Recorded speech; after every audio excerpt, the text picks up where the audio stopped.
So how to DM on Instagram in 2021? It means how you can send messages on Instagram in 2021. That's I'm going to show you guys in this quick video. So let's get started right away.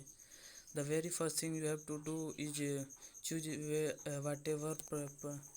whatever persons you want to send DM, and go to his profile on the Instagram, and you have to tap this message, and here you can send hey, what's going on, and hey, what's no, but it doesn't matter.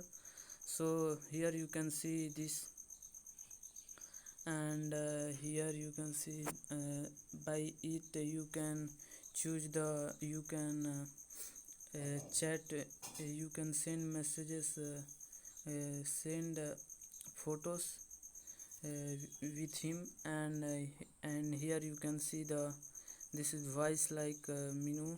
Here you can send the voice messages, and in this button, by this clicking on this button, you can uh, send the photos which are available on your gallery, and in the uh,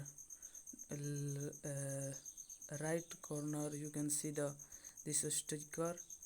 By this button you can send the stickers to him, to her. So that's the video that how you can use the DM on Instagram in 2021. So if you love this type of tech tutorial, subscribe to my channel, and I also appreciate if you like, share and comment on this video. Have a good day.